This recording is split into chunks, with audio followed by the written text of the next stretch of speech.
নীল পদ্মবিল সবার জীবনে কাল হয়ে দাঁড়াবে। এ বনের কাউকেই আমি ছাড়বো না।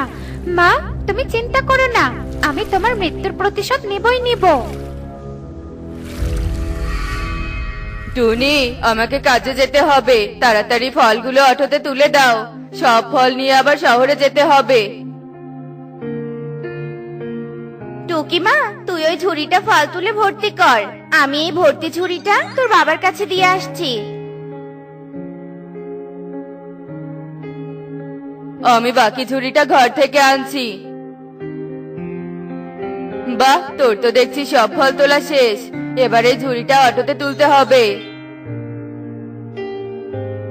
সব ফলের ঝুড়ি অটোতে তোলা শেষ, এবার শহরে যাবার পালা। টুনি, আমি শহরে যাচ্ছি, তুমি টুকিকে নিয়ে সাবধানে থেকো। টোনা অটো নিয়ে শহরের উদ্দেশ্যে রওনা হয়ে পড়ে। কি সুন্দর নীল পদ্ম! আমি এমন নীল পদ্ম আগে কখনো দেখিনি। তোতা, আমাকে তুমি নীল পদ্ম তুলে দাও। সবার মুখে শুনেছি ওই নীল পদ্ম বিলের পদ্ম তুলতে এলে আর কেউ ঘরে ফিরে যায় না। তুমি এত ভীতু কেন? আচ্ছা চলো, আমি তোমার সাথে যাচ্ছি। তোতা, দেখো, পদ্মের ভিতরে সোনার হাঁস। এই সোনার হাঁস পেলে তো আমরা ধনী হয়ে যাব। তোরাও তো দেখছি লোভী পাখি, অন্যদের মতো তোদেরও শাস্তি প্রাপ্য। এখানে এর আগে যে পাখি লোভ নিয়ে এসেছে তাদেরকে আমি এই বিলের পদ্ম বানিয়ে দিয়েছি। এবার তোদের পালা। এই বলে সোনার হাঁস জাদু বলে তোতা আর টিয়েকে বিলের পদ্ম বানিয়ে দেয়। থাক, এবার বিলের পদ্ম হয়ে পাখিদের লোভের কারণে আমার মাকে হারিয়ে ফেলেছি। তাই এই বিলে যে পাখি আসবে আমি সবাইকে শাস্তি দিব। নীল পদ্ম বিলে যেই পাখি পদ্ম তুলতে আসতো সোনার হাঁস তাদের নীল পদ্মতে পরিণত করে দিত। ধীরে ধীরে নীল পদ্ম বিল সব পাখির জন্য অভিশাপ হয়ে দাঁড়ায়। ভয়ে কোনো পাখি আর ওই নীল পদ্ম বিলে আসতো না।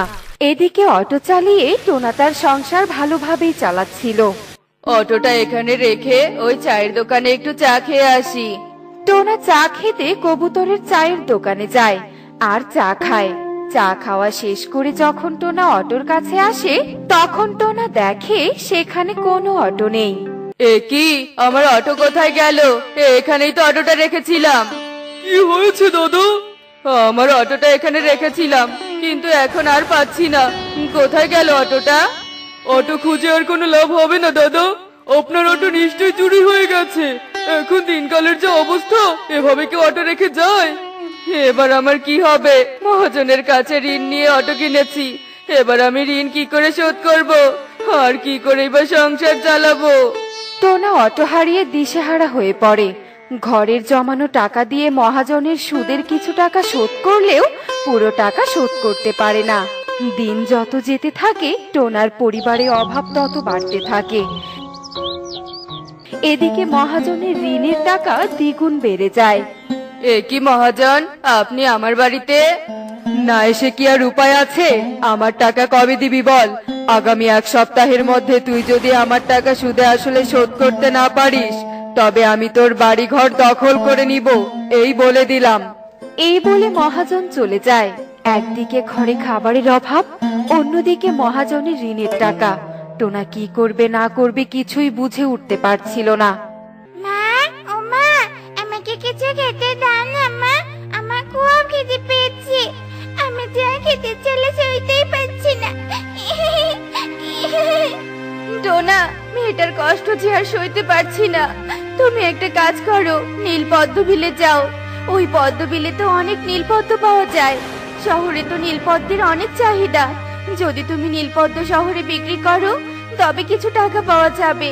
আর আমিও ভাবছি মোড়লের বাড়িতে আমি কাজ নিব। দুজনে মিলে কাজ করলে ঠিক এই বিপদ থেকে রক্ষা পাওয়া যাবে। কিন্তু শুনেছি ওই নীলপদ্ম বিলে যে একবার যায় সে আর ফিরে আসে না। ঘরে খাবার নেই, এখন এসব ভেবে লাভ নেই টোনা। আমার মনে হয় এসব মিথ্যে কথা। তুমি যাও, ভয় পেও না। আমিও মোড়লের বাড়িতে কাজ নিতে যাই। টুকিমা, তুই ঘরেই থাক। এরপর টোনা পদ্মবিলের দিকে আর টুনি মোড়লের বাড়ির দিকে রওনা হয়ে পড়ে। কি সুন্দর পদ্মবিল! কেন যে পাখিরা এদিকটায় আসে না তা কে জানে। আমি ঝটপট কিছু নীলপদ্ম তুলে নেই। টোনা পদ্মবিলের পদ্ম যখনই তুলতে যাবে তখনই সেই বড় নীল পদ্ম ফোটে আর মাঝে থাকা সোনার হাঁস চকচক করতে থাকে। আরে, ওটা কি? ওটা তো সোনার হাঁস, নীল পদ্মে সোনার হাঁস। তুই এসেছিস এখানে পদ্ম হতে, তবে থাক পদ্ম হয়ে। সন্ধে তো হয়ে এসেছে, বাড়ি ফিরতে বড্ড দেরি হয়ে গেল। নিশ্চয়ই এতক্ষণে টোনাও বাড়িতে ফিরে এসেছে। আরে টুকি, ঘরে তুই একা? টোনা এখনো ঘরে ফেরেনি? না মা, বাবা তো এখনো ফেরেনি। বাবার আবার কোনো বিপদ হলো না তো? এসব কথা বলে না মা, তোর বাবা ঠিক ফিরে আসবে। হয়তো পদ্ম ফুল তুলে শহরে বিক্রি করতে গেছে। চিন্তা করিস না, ফিরে আসবে। রাত পেরিয়ে ভোর হয়, ভোর গড়িয়ে দুপুর হয়ে যায়, কিন্তু টোনা ফিরে আসে না। টুনি টুকি দুজনে মিলে টোনাকে অনেক খুঁজে, কিন্তু কোথাও সে টোনাকে খুঁজে পায় না। মা, বাবাকে তো কোথাও পাচ্ছে না। চলো তো পদ্ম বিলে গিয়ে খুঁজি। মা, ওইদিকে দেখো একটা হাঁস কেমন ছটফট করছে, আর পাশে একটা বড় বাজ পাখি। হাঁস থেকে আমাকে বাঁচানো উচিত মা, নয়তো হাঁস থেকে মেরে ফেলবে। এরপর টুনি লাঠি হাতে বাজ পাখিকে তাড়িয়ে দেয়। আমার সোনার পালক দেখে তোমরা লোভ না করে আমাকে বাঁচালে। সত্যি তোমরা অনেক ভালো পাখি। তুমি এখানে বেশিক্ষণ থেকো না, কেউ তোমাকে দেখলে তোমাকে ধরে নিয়ে যাবে। তুমি বরং তোমার মায়ের কাছে যাও। আরে আরে, কি হয়েছে? কাঁদছো কেন? তোমাদের মতো যদি বনের বাকি পাখিরাও হতো, তবে আমি আমার মাকে হারাতাম না। তোমার সাথে নিশ্চয়ই খারাপ কিছু হয়েছে, তাই না? কি হয়েছে বলো তো? সে অনেক কথা। আমি আর আমার মা এই পদ্ম বিলেই থাকতাম। আমার মা এই বনের সব পাখিদের সোনার পালক দিয়ে সাহায্য করত। তুমি সোনার হাঁসের থেকে মাত্র 2টি পাখি এনেছো? তুমি কি সারা জীবন গরিব হয়ে এই 2তলা মাটির ঘরে থাকতে চাও? তোমার কি ইচ্ছে নেই এই বনে সুন্দর প্রাসাদ বানানোর? তা থাকবে না কেন, আছে তো। শোনো, এই 2তলা মাটির ঘরকে প্রাসাদ বানাতে হলে ওই সোনার হাঁস আমাদের চাই, বুঝেছো? তুমি এক্ষুনি ওই পদ্ম বিলে যাও আর সোনার হাঁসকে ধরে নিয়ে এসো। হাঁস, অনেক বিপদে পড়ে এসেছি, তুমি একটু পাড়ে উঠে এসো। এবার তোর সব পালক আমাদের হবে। হা হা হা হা হা। তোরা দুজন এত লোভী, তোরা আমার মাকে মেরে ফেললি। এবার তোরা এর শাস্তি পাবি।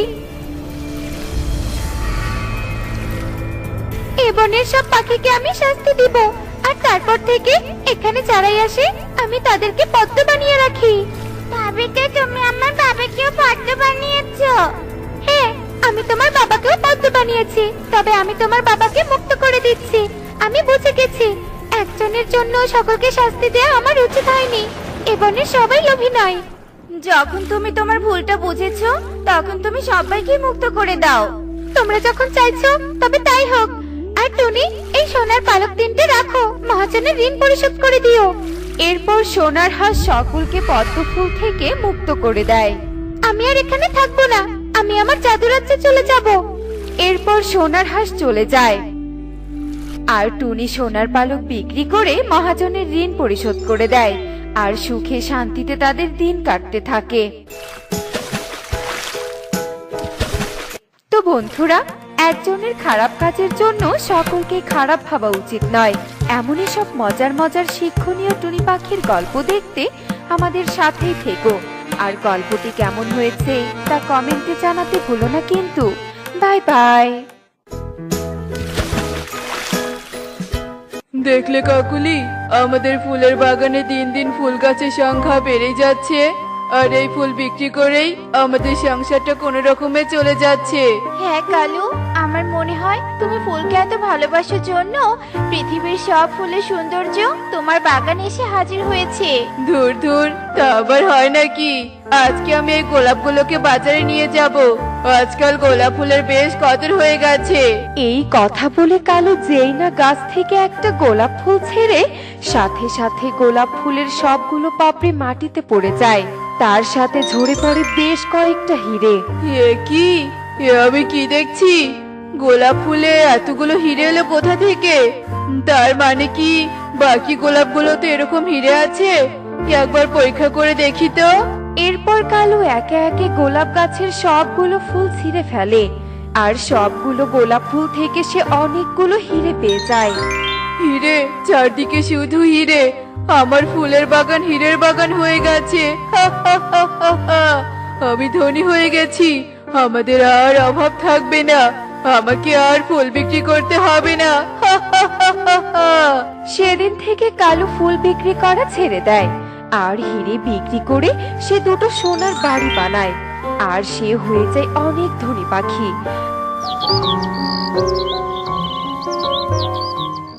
এই বুড়ি, আয়, তুই আমার বাড়িতে কেন এসেছিস? দাঁড়া বলছি, ওখানেই দাঁড়া, আর এক পাও এগোবি না। তোর শরীরের ওই ময়লা ব্যাগ থেকে খুবই দুর্গন্ধ বের হচ্ছে, যা বলবি এখান থেকেই বল। ও মা, তাই তো, আমি তো এক গরিব ভিক্ষুক। তোর মতো ধনী পাখির কাছে আমি কি যেতে পারি? তা বলছি কি বাবা, পথ দিয়ে যেতে যেতে অনেক পানি পিপাসা পেয়ে গেছে, তাই তোর বাড়িতে একটু পানি পান করতে এলাম। আমাকে একটু পানি পান করাবি রে বাবা? না না, আমরা তোকে পানি পান করাতে পারবো না। তোকে পানি পান করালে আমার গ্লাস নোংরা হয়ে যাবে, তাই এখানে দাঁড়িয়ে সময় নষ্ট না করে চলে যা। সেই শুরু থেকেই দেখছি তোদের দুজনের মনে অনেক অহংকার। কিসের এত অহংকার তোদের? মনে রাখবি, অহংকার অধপতনের মূল কারণ। খুব শীঘ্রই তোদের অধপতন হবে। এরপর মিনু বৃদ্ধা কাঁদতে কাঁদতে কালুর বাড়ি থেকে বের হয়ে যায়। ঠাম্মি, ও ঠাম্মি, তুমি এভাবে কাঁদছো কেন গো, বলো তো? আমার খুব পানি পিপাসা পেয়েছে রে দিদি ভাই, এজন্য আমি এই বাড়িতে গিয়েছিলাম, কিন্তু আমি এক গরিব ভিক্ষুক জন্য এই দুই সোনার বাড়ির মালিক আমাকে একটু পানি পান করালো না। আরে, তুমি একটু চোখ বন্ধ করো ঠাম্মি, আমি তোমাকে এক্ষুনি পানি এনে দিচ্ছি। এবার তাকাও ঠাম্মি, আর এই নাও, এবার তুমি পানি পান করো। এরপর পারুল পানির গ্লাসটা সেই বৃদ্ধাকে দিয়ে কালুর বাড়ির ভেতরে চলে যায়। এই দিদি ভাই, কোথায় যাচ্ছিস? এত তাড়াতাড়ি তুই কোথা থেকে পানি নিয়ে এলি? দিদি ভাই, এই দিদি ভাই। মিনু বৃদ্ধা পেছন থেকে সেই মেয়েটিকে অনেক ডাকাডাকি করে, কিন্তু তৎক্ষণাৎ সে কালুর বাড়ির ভেতরে চলে যায়। এ কি, এ আবার কোথা থেকে এলো? কাকুলি, তুমি বাড়ির গেট বন্ধ করনি নাকি? সকাল সকাল এত গরিব ভিক্ষুক আমার বাড়িতে কেন আসে? এই মেয়ে, আয়, তুই আবার কেন এসেছিস?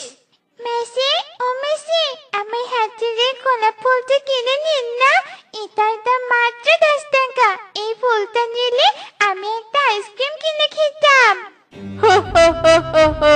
তোর ফুল নিয়ে আমরা কি করব? তাছাড়া তোকে দেখে মনে হচ্ছে তুইও এক ভিখারির মেয়ে, না জানি কোথা থেকে ফুল নিয়ে এসেছিস। না আঙ্কেল, এই ফুলটা আমাদের বাগানের ফুল। আমি ফুলকে অনেক ভালোবাসি, আর তাই তো আমি ফুলের বাগান করেছি। নিন না এই ফুলটা। পারুলের কথা শুনে কালু পারুলের কাছ থেকে ফুলটা নেয় আর তখনই সেটা মাটিতে ফেলে দেয়। আঙ্কেল, এটা আপনি কি করলেন?